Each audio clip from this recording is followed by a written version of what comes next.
मंगलम भगवान वीरो मंगलम गौतमोगिनी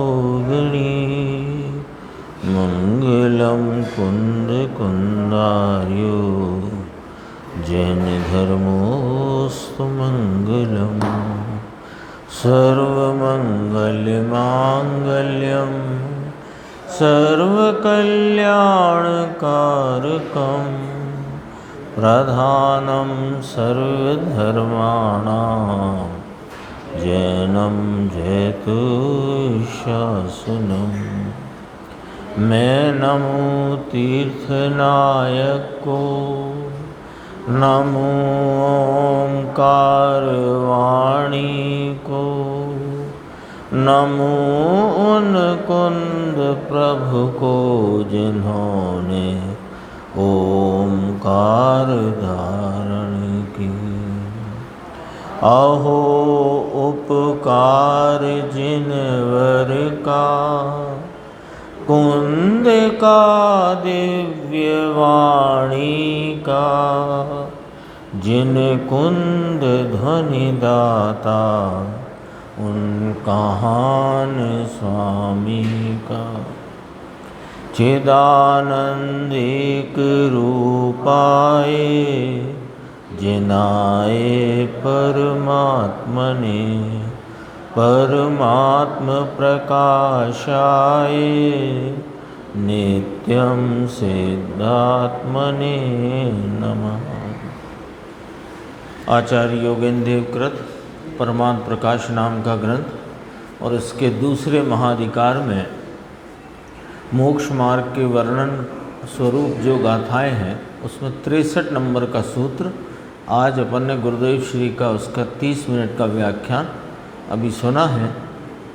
सूत्र है पावे मृणारौ तिर्यौ जियो पुयणीम अमरुवियाण मिस्से मानुस गई लहई दोहि विखैणे बाण। पापोदय से नारक तिर्यक पुण्योदय से सुरगति हो, मिश्र भाव से नरगति होती उभय नाश से मुक्ति हो। पहले दो सूत्रों में कहे गए पुण्य और पाप उनके जो फल हैं उनको दिखाते हैं। तो निरूपण तो मोक्ष मार्ग का करना है और पुण्य पाप के जो फल हैं वह दिखाते हैं कि पाप के फल में नरक त्रियंच, पुण्य के फल में देवगति और मिश्र परिणाम के फल में मनुष्य गति होती है। लेकिन विषय है निर्वाण या मोक्ष मार्ग के निरूपण का, तो कहा कि दोनों के नाश से मुक्ति होती है। क्योंकि प्रयोजन तो ये है ना, पुण्य का फल और पाप का फल दिखाने का प्रयोजन भी यही है कि पुण्य पाप के फल में 4 गति में परिभ्रमण है और इस परिभ्रमण से छूटने का क्या मार्ग है वो प्रयोजन है। तो पहले अपन ने देखा था 61वीं गाथा में कहा था कि देवगुरु शास्त्र के प्रति जो समकिति को भक्ति है उसको उससे पुण्य बंध होता है। और फिर कहा कि जो स्वरूप के श्रद्धानुरूप निश्चय सम्यक्त्व है तथा उसका साधक भाव उपचार से जो व्यवहार सम्यक दर्शन कहा गया वो, तथा उनके मूल देव गुरु शास्त्र इनकी जो निंदा करता है वह मिथ्या दृष्टि है, पापी है, तो उसका फल पाप का बंध है। तो ये वाली बात आई। अब कहा कि मिश्र भाव से नरगति है और दोनों का क्षय करे। ये है ना, देखो बहुत स्पष्ट है। ये दो ही विखैणे बाणु, दो ही माने दोनों, खई माने क्षय होने से, निब्बाणु माने निर्वाण होता है। दोनों के 6 से निर्वाण है। इसमें देखो अपन अन्वयार देखते हैं। यह जीव पाप के उदय से नरक गति और त्रियंच गति पाता है, पुण्य से देव होता है, और पुण्य पाप दोनों के मेल से, यानी कुछ पुण्य कुछ पाप, ऐसा जहाँ मिश्र भाव है तो वहाँ मनुष्य गति को प्राप्त करता है। और द्वयोरपि क्षये निर्वाणम विजानीहि, और पुण्य पाप दोनों के ही नाश होने से मोक्ष को पाता है, ऐसा जानो, ऐसा योगेंद्र देव ने कहा। भावार्थ है, सहज शुद्ध ज्ञानानंद स्वभाव जो परमात्मा है। टीका किसकी रची हुई है कि ब्रह्मदेव सूरी महाराज की। तो उनका एक शैली में ऐसा प्रयोग करते हैं वे, विस्तार निरूपण की शैली में, कि अस्थि पहले रखते हैं, है ना, अस्थि की बात, मूल बात पहले रखते हैं। वो उन्होंने उसी शैली में यहाँ कहा, सहज शुद्ध ज्ञानानंद स्वभाव जो परमात्मा है, उससे विपरीत जो पाप करो। पहले तो मैं कौन हूँ ये रखा सामने, कि मैं यानी कि यह आत्मा, यानी कि मैं सहज शुद्ध ज्ञानानंद स्वरूप परमात्मा हूँ, और उससे विपरीत जो पाप कर्म उसके उदय से माने उन पाप रूप वृत्तियों के निमित्त से नरक त्रियंच गति मिलती है, यानी उन पाप भावों से वह जीव नरक त्रियंच गति का पात्र होता है। फिर दूसरी पंक्ति, आत्म स्वरूप से विपरीत। तो पहले ये लिखा था ना, ये बोला था कि मैं कौन, यह जीव कौन, यह आत्मा कौन, कि सहज शुद्ध ज्ञानानंद स्वभाव परमात्मा है। इस परमात्मा से विपरीत जो पाप भाव हैं उनके उदय नाम उनके प्रवृत्ति में वह जीव नरक त्रियंच गति का पात्र होता है। और पुण्य कैसा है कि वह भी आत्म स्वभाव से विपरीत है। आया कि नहीं पंक्ति में? गुरुदेव कह रहे थे ना, योगेंद्र देव 13वीं शताब्दी में हुए, यानी लगभग 6 से 650 वर्ष कुंद आचार्य के 650 वर्ष बाद उन्होंने लिखा। और उसके बाद ये टीका है, देखो, आत्म स्वरूप से विपरीत शुभ कर्मों के उदय। कर्मों का उदय माने वो कर्म का उदय जड़ कर्म का नहीं लेना यहाँ। शुभ कर्मों का उदय माने शुभ भाव रूप जीव की वृत्ति ना। हर जगह वो एक उदय का अर्थ वो नहीं आता है, ठीक है ना। क्या अर्थ आया? आत्म स्वरूप से विपरीत शुभ कर्मों के उदय से। कर्म नाम कार्य, शुभ माने उसके मंद राग आदि के परिणाम, उनका उदय नाम वृत्ति, उसकी प्रवृत्ति, उससे देव होता है ना। दोनों के मेल से, दोनों के मेल माने पुण्य पाप रूप मिश्र परिणाम से मनुष्य होता है। और शुद्धात्म स्वरूप से विपरीत फिर आया, फिर याद कराया ब्रह्मदेव सूरी महाराज ने कि शुद्धात्म स्वरूप इस परमात्मा, इस ज्ञायक तत्व से विपरीत यह दोनों जो कौन के पुण्य और पाप, तो दोनों पुण्य पापों के क्षय से निर्वाण यानी मोक्ष मिलता है। लो, गुरुदेव ने कहा ये 5 गति का वर्णन है। गुरुदेव ने कहा इस गाथा में 63 नंबर गाथा, इस 63 नंबर गाथा में 5 गति का वर्णन है। 4 गति के पुण्य पाप का फल है, और 5म गति निर्वाण भाव, पूर्ण भाव की प्राप्ति ऐसी अचल गति, अचल गति कहा ना उसको समय सार जी ने, ध्रुव अचल और अनुपम गति पाए हुए सब सिद्ध को, वह अचल अनुपम गति पंचम गति वह कैसे मिलती है कि पुण्य पाप दोनों के क्षय से।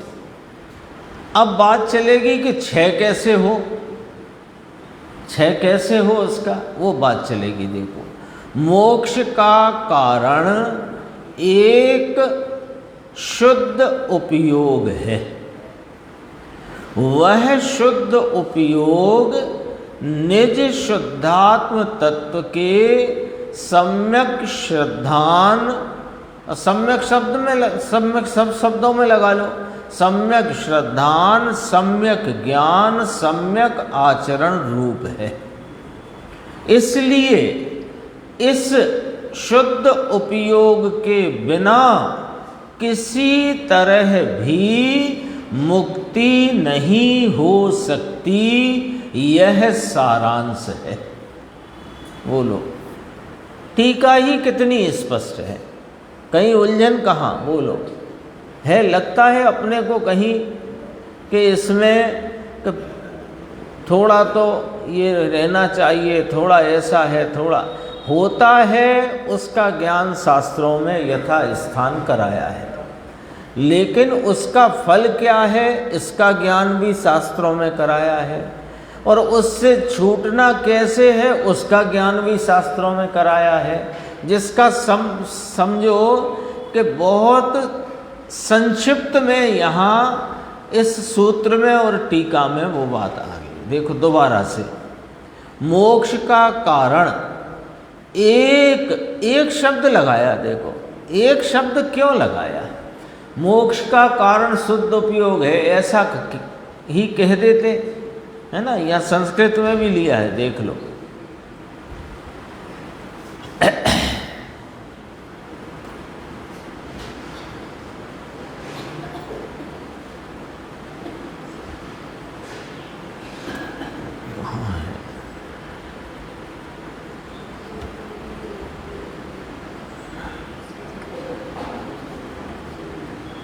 हाँ, ये है ना, सहज शुद्ध ज्ञानानंद एक स्वभावात परमात्मनः सकाशाद द्वि विपरीतेन छेदनादि नारक त्रयत गति दुखदान समर्थेन पाप कर्मोदयेन नारक त्रयक गति भाजनो भवति जीव। फिर कहा, तस्माद् देव शुद्धात्मनो विलक्षणेन पुण्योदयेन देवो भवति, तस्मात् एव शुद्धात्मनो विपरीतेन पुण्य पाप द्वयेन मनुष्यो भवति, विलक्षणेन पुण्योदयेन देवो। ये दोबारा छप गई लाइन वो। फिर कहा, तस् एव विशुद्ध ज्ञान दर्शन स्वभावेन निज शुद्धात्म तत्व सम्यक श्रद्धान ज्ञान अनुष्ठान रूपेण शुद्ध उपयोगेन मुक्तो भवितीति तात्पर्यार्थ, है ना। यहाँ ये कहा जो अपन ने यहाँ पढ़ा, देखो कि मोक्ष का कारण एक शुद्ध उपयोग है, वह शुद्ध उपयोग निज शुद्धात्म तत्व के सम्यक श्रद्धान ज्ञान आचरण रूप है। यानी यहाँ यह बात ऐलानिया कही जा रही है, ऐलान करके कहते हैं कि मोक्ष का कारण एक ही है, तीनों काल तीनों लोक में एक कारण ही जानना। कौन सा? शुद्ध उपयोग, एक शुद्ध उपयोग। वह शुद्ध उपयोग किस प्रकार का है कि वह निज शुद्धात्म तत्व के सम्यक श्रद्धान ज्ञान आचरण रूप है। इसलिए इस शुद्ध उपयोग के बिना, है ना। ये इसलिए कैसा है, जैसे अपन पहले छोटे क्लास में सवाल नहीं होते थे, वो गणित के सवाल आते थे ना, 5 रुपए के 3 आम आते हैं, इसलिए हाँ वो नहीं आते। अपन ने तो पढ़े 5 रुपए के 3 आम आते हैं, इसलिए 10 रुपए के 6 आएंगे। सीधी बात है। ऐसा ही कहा कि वह शुद्ध उपयोग ही एक मोक्ष का कारण है। शुद्ध उपयोग निज शुद्धात्म तत्व के श्रद्धान ज्ञान आचरण रूप है, इसलिए इस शुद्ध उपयोग के बिना किसी तरह भी मुक्ति नहीं हो सकती। यह सारांश जानो। फिर टीकाकार अन्य ग्रंथों का भी यहाँ संदर्भ देते हैं कि ऐसे ही सिद्धांत ग्रंथ में हर एक जगह कहा गया है, जैसे यह जीव पाप से नरक त्रेंच गति को जाता है और धर्म नाम पुण्य, धर्म नाम वो धर्म नहीं, धर्म नाम पुण्य, पुण्य से देवलोक में जाता है, पुण्य पाप दोनों के मेल से मनुष्य देह को पाता है और दोनों के क्षय से मोक्ष पाता है। अन्य स्थलों पे भी यह बात आई है, उन्होंने समर्थन में ये बात कही। देखो अपन गुरुदेव का व्याख्यान देखते हैं, बहुत इसमें कमाल के अपने को न्याय प्राप्त होंगे। 371 पेज है, नीचे पंक्ति। ये प्रश्न किया था मुमुक्षु ने कि ये यहाँ जो बात आई ना, देखो दोनों के क्षय से मोक्ष पाता है, ऐसी बात आई थी ना, ऊपर भी आई थी, पुण्य पाप के क्षय से निर्वाण नाम मोक्ष मिलता है। तो उसने ये पूछा कि दोनों के क्षय से मोक्ष पाता है, ऐसा लिखा है, धर्म कहाँ लिखा है? आप कह रहे हो धर्म कहाँ लिखा है? कि ये धर्म मोक्ष का उपाय है। धर्म कहो कि मोक्ष का उपाय कहो, एक ही बात है। और जो मोक्ष का उपाय नहीं है वह धर्म नहीं है, तो क्या कहेंगे उसे? अधर्म। धर्म किसे कहा? जो मोक्ष का उपाय है। मोक्ष का उपाय क्या कहलाया? धर्म। तो जो मोक्ष का उपाय नहीं है, पुण्य पाप दोनों मोक्ष के उपाय नहीं है, क्योंकि उन दोनों के क्षय से ही मोक्ष की प्राप्ति है। तो पुण्य पाप का उपाय क्या कहलाया? कि नहीं है धर्म। नहीं है धर्म को क्या कहोगे? अधर्म। ये धर्म मोक्ष का उपाय, ऊपर चर्चा आई थी, इसलिए उसने प्रश्न भी किया। इसने पूछा न, देखो गुरुदेव ने कहा सर्वज्ञ परमात्मा की दिव्य ध्वनि में से रचे हुए शास्त्र, उनकी जो भक्ति करता है तो पुण्य बंधता है, उससे धर्म नहीं होता। तो उसने कहा कि इसमें कहाँ लिखा है कि धर्म नहीं होता? इसमें ये लिखा है कि पुण्य बंधता है, इसमें ये कब लिखा है कि धर्म नहीं होता? ऐसा प्रश्न किया उसने, है ना। आप तो बस सीधे कह देते हो पुण्य बंध होता है, धर्म नहीं होता। तो इसमें कब लिखा? शास्त्र में आचार्य भगवान ने, ना टीकाकार ने, ना सूत्रकर्ता आचार्य ने, धर्म नहीं होता ऐसा लिखा नहीं। आप क्यों कह रहे हो? इसलिए कह रहे हैं कि धर्म नहीं होता माने उससे पुण्य होता है, पुण्य से संसार होता है, बंध होता है, और धर्म से मोक्ष होता है। तो इसलिए जिससे संसार होता है उससे मोक्ष होएगा क्या राकेश भाई? जिससे संसार होता है उससे मोक्ष होएगा क्या? तो जिससे संसार होता है वो अधर्म हुआ, और जिससे मोक्ष होता है वो धर्म हुआ। तो जिससे संसार हो रहा है उससे क्या हो रहा है? कि धर्म नहीं हो रहा है। तो यही तो कहा। तो उसने एक बार यहाँ पूछा, तो नीचे पूछा मोक्ष को पाता है ऐसा लिखा है, धर्म धर्म की बात का लिखी जो आप कह रहे हो। तो कहा ये धर्म मोक्ष का उपाय है, चार गति का उपाय शुभ अशुभ भाव है, तो मोक्ष का उपाय शुद्ध उपयोग है। शुभ भाव वह अशुद्ध उपयोग है, परंतु शुभ भाव से पुण्य बंधता है, और पुण्य बंध के कारण से स्वर्ग मिलता है, और पाप के कारण से देवगुरु शास्त्र की निंदा के पाप के कारण से नरक योनि और त्रियंची योनि मिलती है, और पाप तथा पुण्य की मिश्र दशा से मनुष्यपना होता है। तो मोक्ष नहीं होता है ऐसा कहते हैं। दोनों का नाश करने से मोक्ष को प्राप्त पाता है। देखो यानी जो चर्चा आई उसका सार देखो कि शुद्ध उपयोग से मोक्ष मिलता है। शुद्ध उपयोग पुण्य और पाप के दोनों भाव, अशुद्ध उपयोग है। अशुद्ध उपयोग से तो बंध होता है, बंध से 4 गति मिलती है, समझ में आया। और इस शुभ भाव से भिन्न मेरी चीज है, ये बात बारीक है, सूक्ष्म बात है, ये कहा गुरुदेव ने। गुरुदेव ने क्या कहा? इतनी सब सारी चर्चा, अपने को तो लगा कि हाँ ठीक है, अभी अपन गाथा में पढ़ा, अन्वयार्थ में, टीका में ये बात पढ़ी, गुरुदेव के व्याख्यान को अपन ने पढ़ना शुरू किया तो इस पैराग्राफ में भी यही वाली बात आई। 3 बार बात हो गई, एक आध बार हमने भी बोल दी रिपीट करके, तो 4 बार 5 बार हो गई। तो इसमें बारीक क्यों कहा? अंत में कहा ना, अंतिम पंक्ति को अपने को ऐसा थोड़ा सा ऐसे करके स्वाध्याय में जागरूक रहना चाहिए कि जब गुरुदेव पूछें या कि समझाए छे काई, तो ध्यान देना चाहिए कि यहाँ समझाए छे काई क्यों कहा।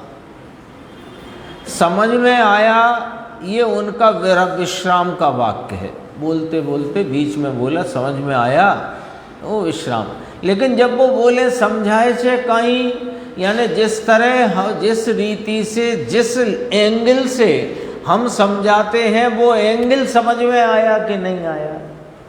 जब वो कहें झीणी बात है, सूक्ष्म बात है, बारीक है, तो अपने को एक बार पुनः से उस बात पर ध्यान देना चाहिए कि उन्होंने यदि सूक्ष्म कहा है तो क्या सूक्ष्मता है, क्या हमें वो पकड़ में आई बात है ना। तो देखो, उन्होंने कहा कि बारीक है, सूक्ष्म बात है।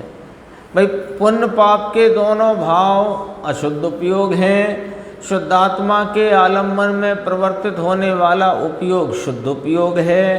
पुण्य पाप के भाव से 4 गति मिलती है, कौन से क्या मिलती है वो बात हो ही गई, और शुद्ध उपयोग से निर्वाण होता है, ये वाली बात है। इसमें बारीक क्या है कि बारीक तो अंत में कहा वो है, देखो ये शुभ भाव से भिन्न मेरी चीज है, ये वाली बात बारीक है। क्यों? इसमें बारीकी क्या कि ये बात सुनने पर भी, सुनकर ख्याल में रहने पर भी, यानी ख्याल में माने बौद्धिक रूप से ये चित्त में रहने पर भी, जो शुभ भाव की उपादेयता चल रही है वो तुझे शुभ भाव मुझसे भिन्न है, और मैं शुभ भाव से भिन्न जो पवित्र वस्तु हूँ वो बात तेरे को स्वीकार नहीं हो रही। इस बात को बारीकी से समझो, स्वीकार करो, और उसका लक्ष्य छोड़कर अपने गायक का लक्ष्य करो, ये कहना चाहते हैं। क्यों नहीं लग रही? हमें बराबर मालूम है, मैं तो शुभ अशुभ दोनों प्रकार के मलिन भावों से भिन्न एक रूप गायक परमात्मा तत्व हूँ। बहुत बढ़िया है, अपन ने इतनी बात को सुना, अपन ने उसको स्वीकार किया, समझ में अपनी समझ में स्वीकार भी किया है। लेकिन इसके बाद भी, यानी ये वो वाली बात हुई कि ये भैया 2 गिलास रखे हैं, एक में जहर भरा है, एक में अमृत भरा है। अपन ने उसे जाना और बराबर, यानी बिल्कुल सावधान होकर उसको बुद्धि में लिया, और बराबर ध्यान में भी ले लिया कि ये जो बाएं तरफ वाला सफ़ेद गिलास है इसमें जहर है, और ये जो दाईं तरफ रखा है इसमें अमृत है। बराबर ध्यान में लिया, फिर भी जहर के गिलास की तरफ तेरा हाथ चला जा रहा है, इसका मतलब तेरी समझ में नहीं आएगा। ये हो रही है बात, इसलिए बारीक है। शुभ भाव से भिन्न मेरी चीज है, ऐसा बराबर बौद्धिक रूप से स्वीकार करने पर भी हमको उस शुभ भाव की उपादेयता में जरा भी अपने को हे पने का भाव ही जागृत नहीं होता, और एक शुद्धात्म तत्व मात्र ही उपादेय है, ये बात कहने बोलने में भले आई हो, लेकिन जब तक किसी शुभ भाव, देखो शुभ भाव होना अलग बात है, उसकी उपादेयता होना अलग बात है। होगा शुभ भाव तो मुनिराज को भी है। अरे श्रेणी के काल में भी वो जो अबुद्धि पूर्वक का राग है वो भी शुभ ही है, शुभ भाव है वो। लेकिन ये मेरी चीज उससे भिन्न है।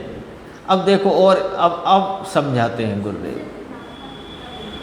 देखता इसलिए नहीं है कि देखता नहीं है ना। क्यों नहीं देखता? क्योंकि जिसे छोड़कर देखना है उसे देखना बंद नहीं करता। जिसे छोड़कर दिखेगा वो, जो रागादि भावों को लक्ष्य में से छोड़ने पर दिखता है, जो पर्याय की हलचल को छोड़ने पर दिखता है, पर्याय की हलचल का लक्ष्य छोड़े तो दिखता है। ये पर्याय की हलचल और पर्याय में जो रागादि का वेदन है ना, भले वो आकुलता की मंदता रूप, वह जो शुभ भाव का वेदन है ना राग का, उसको लक्ष्य में से छोड़े तो दिखे ना। ये उसमें इसकी ऐसी कहीं ना कहीं किसी ना किसी प्रकार की हितरूपता ऐसी बैठी है कि उसको लक्ष्य में से नहीं छोड़ता, इसलिए नहीं दिखता। दिखे तो अभी है ना। कुटेव है। कुटेव क्यों है कि राग में ही इसने अपना सर्वस्व मान रखा है अनादि से। तो अब मान रखा है तो कैसे छूटे? कि देखो, कोई बात अपन ने गलत जान रखी है, मान रखी है, तो छूटने का, उससे निबटने का उपाय तो यह है कि सच्चा जानो, दृढ़ता से जानो। सच्चा जानो, दृढ़ता से जानो। दृढ़ता होगी तो होगा ना, दृढ़ता होगी तो फिर उस प्रकार होगा। हमें आता नहीं है, अरे आबाल सभी गोपाल सुलभ सबको चिन्मय अभिराम, है ना। ज्ञान की प्रतिपल उठे तरंग, झांकता उसमें आत्म राम। अरे आबाल सभी गोपाल सुलभ चिन्मय सबको अभिराम। सबको सुलभ है तो क्यों नहीं दिखता? उसी 17-18 गाथा की टीका में और टीका के स्पष्टीकरण में तो देखता नहीं है, देखता नहीं है ना। कई बार उदाहरण दिया, अभी चूंकि वो सवाल ऐसा आ गया अपन फिर देते हैं। ये टीवी है, ये तो इसमें अभी तो ये अपनी जिनवाणी के का डिस्प्ले है। मान लो कभी यहाँ बच्चों का कार्टून आ रहा हो, जो आते हैं ना, अब बच्चे को भेजा कि जाओ चश्मा ले आओ, तो उन्होंने कहा कहाँ रखा है?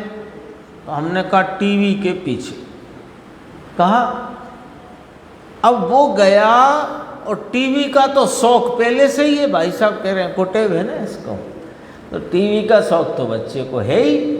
अब वो गया था चश्मा लेने, अब वो टीवी देखने लग गया। तो टीवी देखना छोड़े तो वहाँ पीछे चश्मा दिखे। अब वो टीवी देखना छोड़ता नहीं। अब वो दादाजी ने फिर आवाज़ लगाई कि अरे तुम चश्मा क्यों नहीं लाए? कि वहीं टीवी के पीछे है ना। तो कहाँ है? मुझे तो नहीं दिख रहा। बच्चा क्या बोला? कहाँ है दादाजी, मुझे तो दिख नहीं रहा। क्यों नहीं दिख रहा? कि तुम टीवी में तुम्हारा उपयोग इतना मगन हो रहा है कि तुम टीवी को देखना छोड़ो तो दिखे ना। तो ये वजह से इसको यह आत्मा ज्ञायक भगवान पर्याय प्रति पर्याय में अपनी परिपूर्णता पवित्रता से विराजमान होने पर भी इसको दृष्टि गोचर नहीं हो रहा। इसीलिए है ना, देखो इसका नीचे गुरुदेव खुलासा करते हैं, सम्यक दर्शन कैसे होता है ना। अपने को प्रश्न है कि नहीं? क्योंकि इस संसार से छूटना हो तो सम्यक दर्शन साथ में होने वाला सम्यक ज्ञान और चारित्र की उग्रता और उग्रता द्वारा पूर्णता, यही उपाय है। इसमें भी यही कहा गया है। तो पहला पॉइंट आता ना, चारित्रम खलु धम्मो दंसण मूलो धम्मो। तो सम्यक दर्शन धर्म का मूल है। तो मूल है तो कैसे होता है, प्रश्न आ गया कि कोई, अब देखो कैसे होता है, उत्तर आया कैसे नहीं होता है। सुनना जरा, ये जरा ये मनोवैज्ञानिक समझो, या बात को पूरी तरह से सच्ची पकड़ में आए, ये वाली रीति शैली समझो गुरुदेव की। सम्यक दर्शन, प्रश्न क्या है अंकुर, सम्यक दर्शन कैसे होता है, प्रश्नवाचक लगा। आगे बात बढ़ी, कोई देव गुरु शास्त्र की भक्ति करने से तो पुण्य बंधता है, सम्यक दर्शन नहीं होता है। महाराज हमने पूछा था कैसे होता है, आपने कहा ऐसे नहीं होता है। तो ये आपका उत्तर देने का जो शैली है वो हमको पकड़ में नहीं आई, कि हमने तुम्हें पहले वो बात पकड़ाई जहाँ तुम लटक अटक रहे हो। हमने पहले तुम्हें वो बात बता दी जहाँ तुम फंस रहे हो, जहाँ अटक रहे हो, जहाँ तुम रुक जाते हो, वो वाली बात हमने पहले बता दी। ये वाली शैली यहाँ पर गुरुदेव श्री ने कही। देखो भाई, देव गुरु शास्त्र की भक्ति करने से तो पुण्य बंधता है, सम्यक दर्शन नहीं होता है।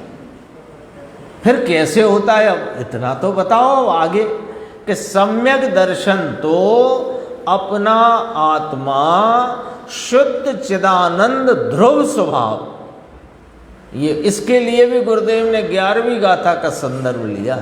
भूदत्त मस्जिदो खलु सम्मा दिट्ठी हवदि जीवो, आया ना वो, उसमें क्या पंक्ति है, सुदृष्टि निश्चय होए, उसके पहले क्या है,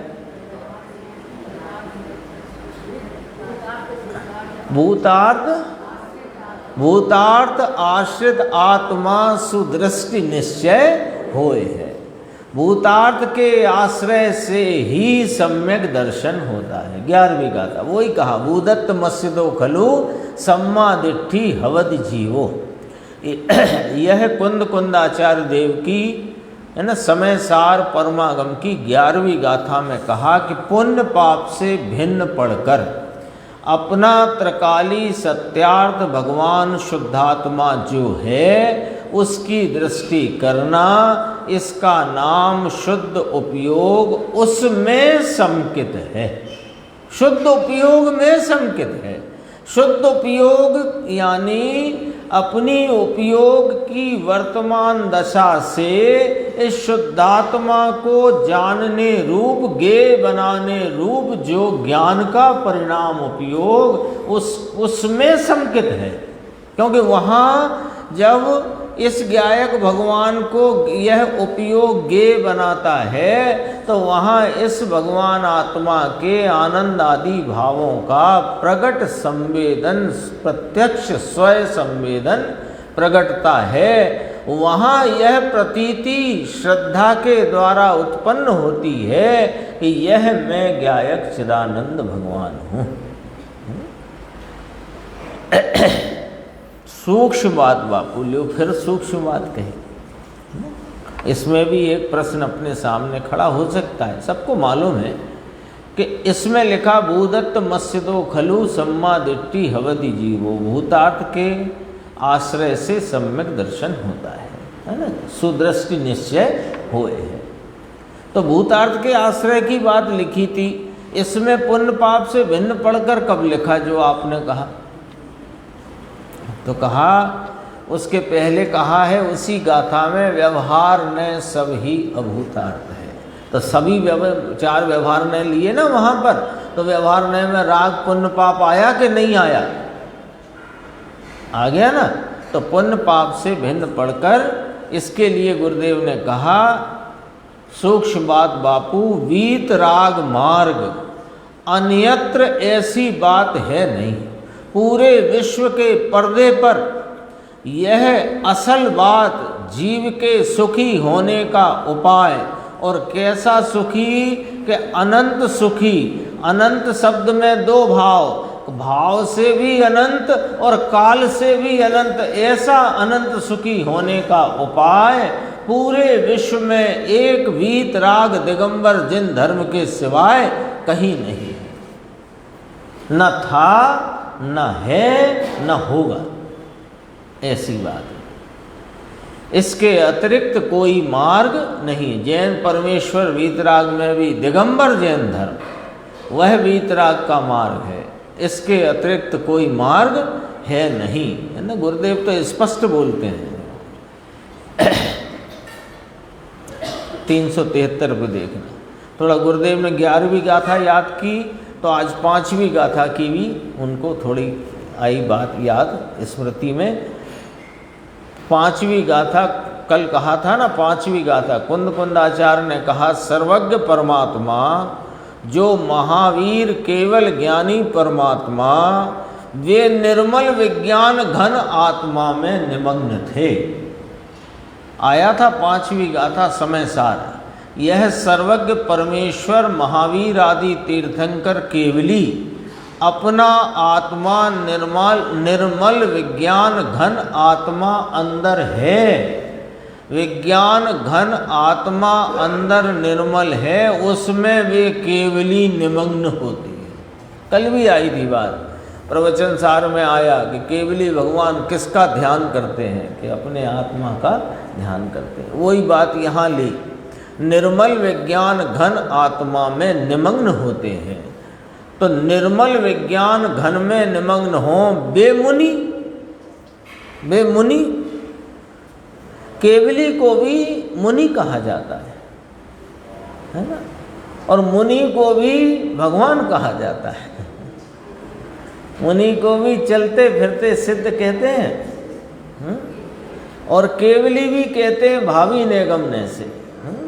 और केवली परमात्मा भी एक अपेक्षा मुनि कहे गए हैं। असिद्धत्व है तब तक मुनि शब्द उनके लिए भी लिया गया, क्योंकि अभी मार्ग कहने में आया एक अपेक्षा, वैसे तो पूर्णता हो गई है, लेकिन 5वीं गाथा में आया ठेठ महावीर भगवान से लेकर हमारे गुरु पर्यंत, यही शब्द है ना टीका में, हमारे गुरु पर्यंत। कुंद आचार्य देव कहते हैं हमारे गुरु कैसे थे कि निर्मल विज्ञान घन भगवान में निमग्न थे। निमग्न तो शब्द समझते ना, डूबे हुए, निमग्न माने डूबे हुए। आया 5वीं गाथा में, कल बताया था। तो इसी ऐसे मुनि की प्रशंसा भक्ति आदि करता है। मुनि की भी प्रशंसा हो तो ऐसे मुनि की हो ना, तो उसमें पुण्यबंध है। पुण्यबंध भी अभी वो उससे मोक्ष नहीं होता है, पर पुण्यबंध होता है। तो पुण्यबंध भी किस मुनि की, तो वो ये चर्चा 5वीं गाथा से यहाँ आई। ऐसे मुनि की प्रशंसा भक्ति आदि करता है तो पुण्यबंध होता है। और भगवान के कहे शास्त्र, ये वाणी सर्वज्ञ की कही हुई। फिर गुरुदेव ने याद किया, परमागम मंदिर बना ना सोनगढ़ में, 4.25 लाख अक्षर उत्कीर्ण कराए हैं। यानी 4.25 लाख तो परमागम मंदिर में हुए, फिर वो नंदीश्वर मंदिर बना, फिर उसमें भी हुए, फिर अभी जो प्रवचन मंडप में जो 3 भगवान विराजमान हुए हैं उसमें भी अष्टपाहुड़ आदि उसमें भी उत्कीर्ण हुए। यानी समझो चप्पे चप्पे पर जनवाणी उत्कीर्ण है। कैसी हो गई, अमर हो गई। कागज तो गल जाए कभी कालांतर में, वो तो अब अमर हो गई है। तो वो भगवान की वाणी की भक्ति करे तो उससे मोक्ष के पुण्य, ये दृढ़ता से स्वीकार हो जाए ना, तो ये चैतन्य भगवान आपसे मिलने में ज़्यादा देर नहीं लगाएगा। आपसे माने वर्तमान उपयोग के और इस चैतन्य परमात्मा के मिलन में बहुत विलंब नहीं होगा। यदि ये बात दृढ़ता से स्वीकार हो जाए कि एक शुद्ध उपयोग ही मुक्ति का कारण है। पुण्य पाप के दोनों, देखो, वाणी की भक्ति करे तो पुण्यबंध, निंदा करे तो पाप बंद होता है। पुण्य पाप दोनों के भाव से रहित होकर अपना शुद्ध चिद घन आत्मा में मग्न होता है, लीन होता है। यह इतना शुद्ध उपयोग है, वह मोक्ष का कारण है। देखो यहाँ चर्चा आई नीचे ही, चार गति कैसे मिलती है और मोक्ष गति कैसे मिलती है। यही प्रश्न के उत्तर के लिए तो अपन एकत्रित हुए हैं। प्रतिदिन अपन स्वाध्याय में जो अपने चित्त को लगाते हैं, क्यों लगाते हैं? स्वाध्याय सुनने से पुण्य बनता है इसलिए लगाते हैं, कि स्वाध्याय सुनना चाहिए इसलिए लगाते हैं, कि स्वाध्याय सुनते हमें अच्छा लगता है इसलिए लगाते हैं, कि हमें इस बात का जवाब चाहिए कि चार गति से कैसे छुटकारा हो और हमें पूर्ण लाभ, आत्मा का पूर्ण लाभ रूप मोक्ष भाव कैसे प्रकट हो। ये है ना। अब ये सब बातें आई, इसमें से अपना प्रयोजन क्या है खुद जानना, और उसमें कहीं प्रयोजन में अपने कोई त्रुटि पड़ती हो तो उसे दूर करना। देखो ये मूल प्रश्न है, चार गति कैसे मिलती है और मोक्ष गति कैसे मिलती है। यह पांच गति की बात चल रही है। गाथा 63, दूसरा अधिकार, परमार्थ प्रकाश, इसमें क्या बात चल रही है निर्देश भाई? पांच गति की बात चल रही है। आपकी तो बात ही निराली है, सब में चार गति की चलती है, आप पांच गति कहते हो। कि भाई चार गति को तो एक गति में डालो, और जो सिद्ध गति, अचल अनुपम गति, पांचवी गति, पंचम गति, उसको एक गति में डालो। तो दो गति की बात करो या पांच गति की बात करो। दो गति में एक गति की, जब दो गति माने संसार गति और सिद्ध गति, तो संसार की बात करो तो चार की करो, पर जब समूची बात करो तो पांच की करो। जीव के कितने भेद? संसारी और सिद्ध, तो पांच गति आई कि नहीं आई? संसारी और सिद्ध ऐसे ही तो दो भेद कहे जीव के। तो संसारी और सिद्ध ये दो भेद किए, तो दो भेद में कितनी गति आई? पांच आ गई। पांच गति की बात है। अब पांच गति की बात समझ लो, नक्शा बनाते, नक्शा। नरक योनि, त्रियंच योनि तो पाप से मिलती है, और मनुष्य योनि मिश्र से मिलती है, और देव योनि पुण्य से मिलती है, और मोक्ष शुद्ध उपयोग से मिलता है। ऐसी बात भाई सूक्ष्म बात बापू, बार बार गुरुदेव आज कह रहे हैं सूक्ष्म बात बापू। सूक्ष्म बात क्यों कह रहे हैं? कि भाई ये बात को दृढ़ता से स्वीकार करो कि एक शुद्ध उपयोग से ही मोक्ष होता है। ये तो वीतराग सर्वज्ञ परमेश्वर जिनवर देव की दिव्य ध्वनि में आया है, वो वाली यह बात है। समझ में आया? द्वयोरपि क्षये, कहाँ लिखा है धन्नालाल जी? गाथा है ना नीचे शब्दार्थ में। पुण्य पाप दोनों के नाश होने से मोक्ष को पाता है, ऐसा विजानी ही माने जानो। शब्दार्थ में है ये वाली बात। पांच गति की बात करी ना, पांच गति का नक्शा ही बना दिया है ना। चार गति का वर्णन आ गया, नरक, त्रियंच योनि पाप, देव पुण्य, मिश्र से मनुष्य, और पंचम गति एक शुद्ध उपयोग, एक शुद्ध उपयोग। वह ये दृढ़ता से अपने को स्वीकार करना है, निर्णय में लेना। 375 पेज देखना। उसके उदय से, उदय शब्द आया था ना, उसका अर्थ आ जाएगा। उसके उदय से नरक त्रियंच गति का पात्र होता है। ये कैसे भाव है? कि आत्म स्वरूप से विपरीत शुभ कर्मों के उदय से देव होता। दोनों बातें आ गई।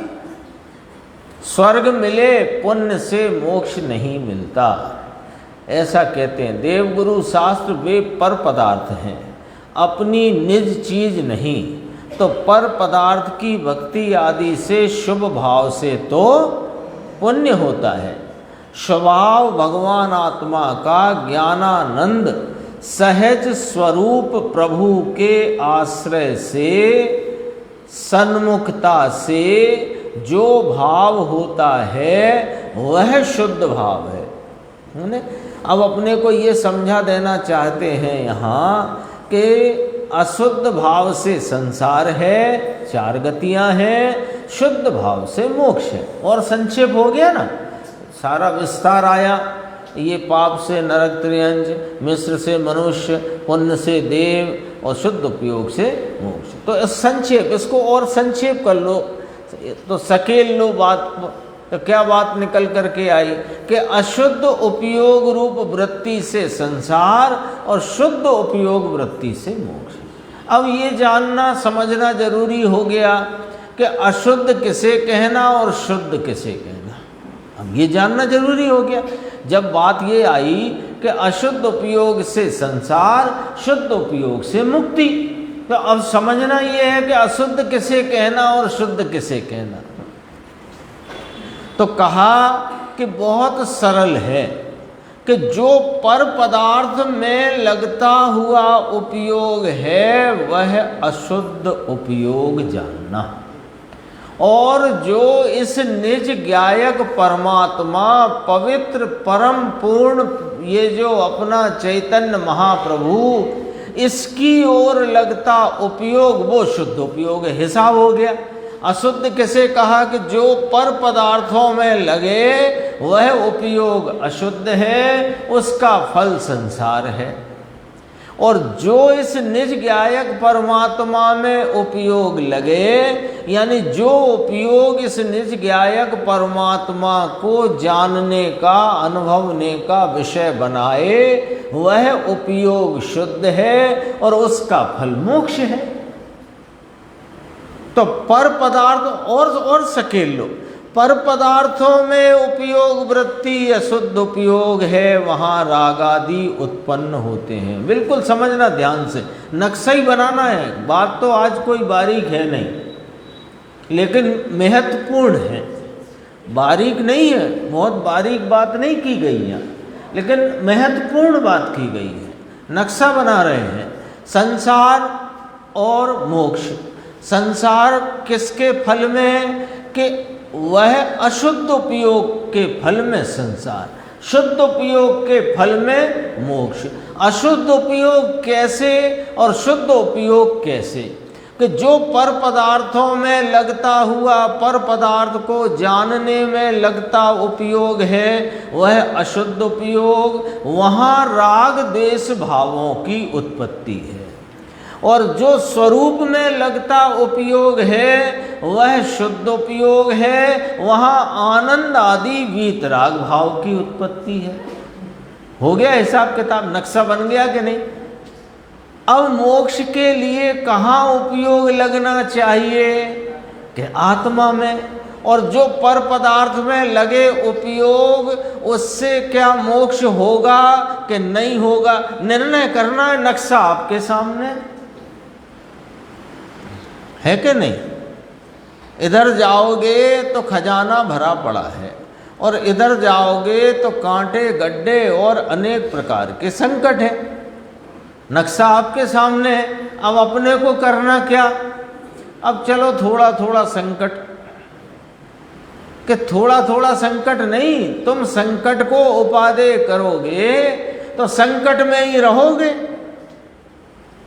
तो इधर जा रहे हैं तो अभी कौन सा खजाना मिल गया, अरे खजाने का निर्णय करके खजाना यदि दृष्टि में आ गया और मार्ग में थोड़ा बहुत अभी है अवरुद्धता संकट आदि की, तो वो पार करके खजाना प्राप्त करना, दिशा मत बदलना, दिशा यही रखना, दिशा मत बदलना, उपयोग पलटना है, और कुछ करना ही नहीं है। और उपयोग भी अपना हर समय हाजिर, और जहां लगना है उपयोग वो भी हर समय हाजिर। बोलो, तीसरी चीज है ही नहीं कोई। एक उपयोग है प्रवर्तित और एक उपयोग का विषय है, और दोनों हर समय है कि नहीं ये बता दो। कौन से समय उपयोग नहीं है आपके पास प्रवर्तन वाला, और कौन से समय वो नहीं है उपयोग स्वरूप आत्मा। हर समय ये है, हर समय उपयोग है। अब उपयोग जो पर पदार्थों में जाता है तो दुख उठाओ, संसार मिलेगा, और इधर आएगा तो अभी तुरंत नगद शांति आनंद और परिपूर्ण आनंद का फल। ये सब बातें बड़ी गंभीर आचार्यों ने टीका में सूत्रों में लिखी। एक बार ऐसे जब शुरू में बात थी, बहुत हो गए समय, तो मेरे एक अंदर प्रश्न उठा। आश्रम की जब बात आई कि अशुचि है, ठीक है, विपरीत है, हाँ स्वभाव से विपरीत है, फिर उसमें दो बोल और आते हैं, दुख रूप है, दुख के कारण है। तो मुझे ये लगा कि एक बात को दो बार क्यों कह दिया, दुख रूप है और दुख के कारण है, ये एक बात को दो बार क्यों कह दिया, चार बोल क्यों करे, तीन ही करते, अशुचि है ठीक है, पवित्र वो क्या विपरीत है ठीक है, पर दुख रूप है दुख के कारण है, ये दो बोल में भी रहस्य है। वर्तमान दुख रूप है और फल भी दुख रूप है ना। अब यही पलट दो, ये शुद्ध उपयोग जो है ये शुचि रूप है, ये अविपरीत है, ये सुख रूप है, ये सुख का कारण है। आज तो बिल्कुल दो फाटिया नक्शा बनाना है चित्त में, पेंसिल कागज वाला नहीं, चित्त में दृढ़ता से उत्कीर्ण करना है। पेंसिल का तो रबर से मिटता है, ये तो मिटे नहीं, वो उत्कीर्ण बना कर लेना है अपने को। कैसे संसार, जब पांच गति की बात आई तो पूरा ही नक्शा बनाओ। देखो, पर पदार्थ की भक्ति आदि से शुभ भाव से तो पुण्य होता है। स्वभाव भगवान आत्मा का ज्ञानानंद सहज स्वरूप प्रभु के आश्रय से नाम सन्मुखता से जो भाव होता है वह शुद्ध भाव है। शुद्ध भाव से मुक्ति होती। समझ में आया? अब ऐसा मार्ग कभी सुनने को नहीं मिला। ये बात कोई सुना नहीं रहा। क्यों नहीं सुना रहा? कि कईयों को ऐसा लग रहा है कि ये बात सुन नहीं पाएंगे लोग।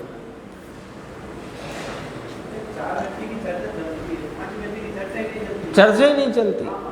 बिल्कुल निर्देश भाई ने एकदम सही बात कही, चर्चा ही चार गति की चलती है, क्योंकि उनने पहले ही ये बाई डिफॉल्ट मान लिया है कि हमें तो संसार में ही रहना है। तो अब इसमें ही देख लो कौन सी सेटिंग सही है, इसमें ही देख लो। पहले ही मान लिया ना, तो संसार में फिर अपने को तो स्वर्ग आदि ठीक है, जब संसार में ही रहना है तो काय को नरक त्रियंच में जाना। अरे हमें संसार में नहीं रहना है, भले स्वर्ग ही क्यों ना हो। जिसे आचार्य अमृतचंद्र देव प्रवचन सार में महादुख संकट कहते हैं, स्वर्ग को क्या कहते हैं? महादुख संकट कहते हैं। प्रवचन सार में ही प्रारंभ की गाथा में ये कहा, देवादि के घोर क्लेश पाता हुआ। देखा, देवादि के क्लेश को पाता हुआ। अब वो तो चूंकि सम्यक दृष्टि है, अपने चारित्र के भाव को, आत्म आराधना को पूर्ण करेगा और आगे चलकर मोक्ष होगा। लेकिन कब होगा? अभी क्लेश पाता हुआ। नकुल सहदेव कहाँ हैं और भीम युधिष्ठिर अर्जुन कहाँ हैं? खुद ही हिसाब लगाओ। 5 थे ना, 5 पांडव, पांचों मुनिराज। कैसे मुनिराज? जिनकी अभी बात चलती थी, जो अपने वीत राग विज्ञान घन आत्मा में निमग्न।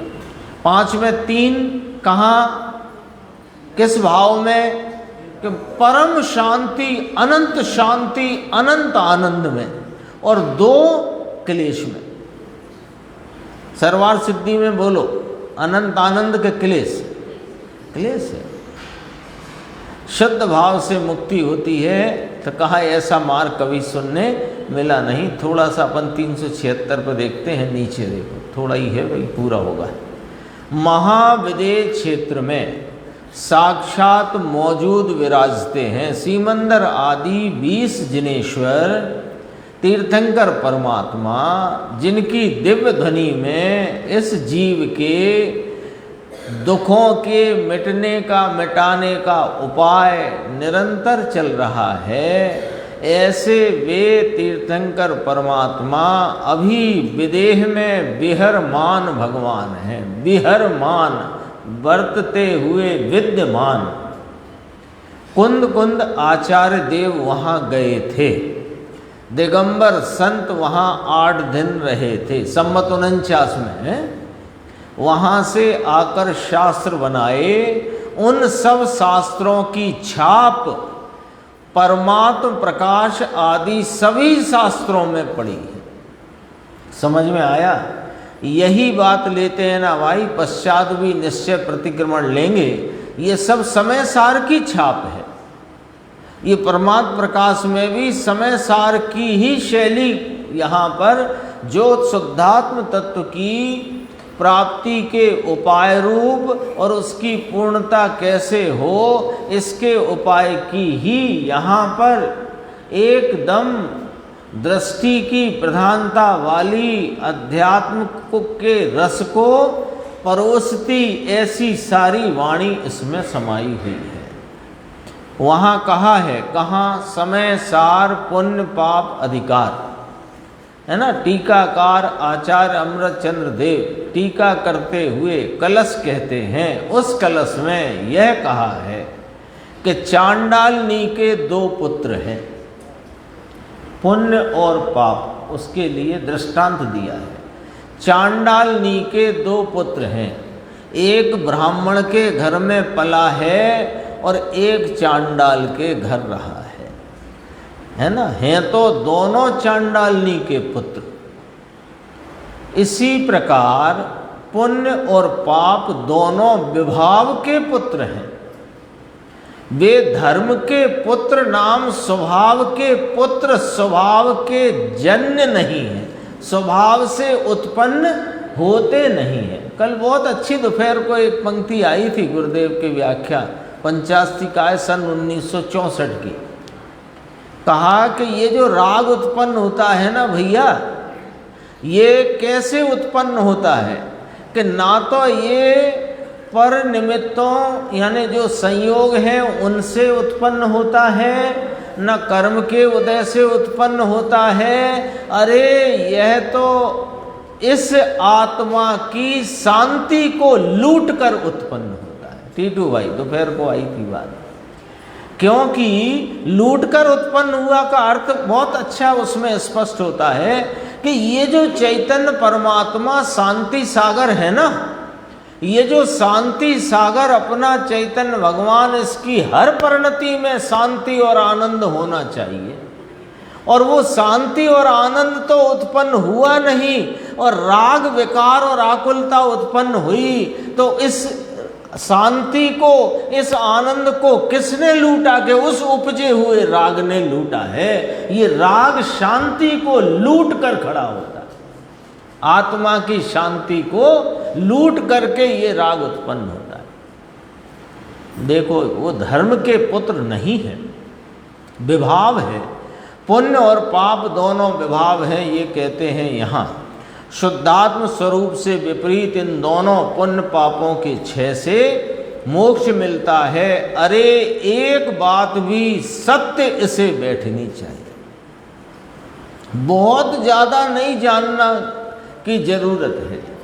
एक बात, असल बात अभी चली ना, अपन ने थोड़ा सा विचार करके जो बात इसमें से सामने आई अपने गुरुदेव श्री की व्याख्या आचार्यों की कथनी में से, कि शुद्ध उपयोग से ही मोक्ष है और शुद्ध उपयोग स्वस्वरूप के लक्ष्य से होता है, वहाँ वीतरागता और शांति आनंद उत्पन्न होता है ना। तो ये एक बात भी सत्य बैठना चाहिए। सत्य का स्वीकार नहीं और असत्य का स्वीकार अनंत काल से हुआ है, तो इसे 4 गति मिटी नहीं। मोक्ष का कारण देखो, एक शुद्ध उपयोग है। मोक्ष का कारण तो शुद्ध उपयोग है, और शुभ अशुभ भाव तो अशुद्ध उपयोग है। दोनों अशुद्ध हैं। अशुद्ध के 2 भाग हैं, शुभ और अशुभ, और उनसे रहित मोक्ष का कारण एक शुद्ध उपयोग है। यह शुद्ध उपयोग किस प्रकार होता है? यह शुद्ध उपयोग निज शुद्धात्म तत्व के सम्यक श्रद्धान ज्ञान आचरण रूप है। अपनी आज चर्चा यहाँ तक आई, शेष चर्चा अपन आगे की स्वाध्याय में।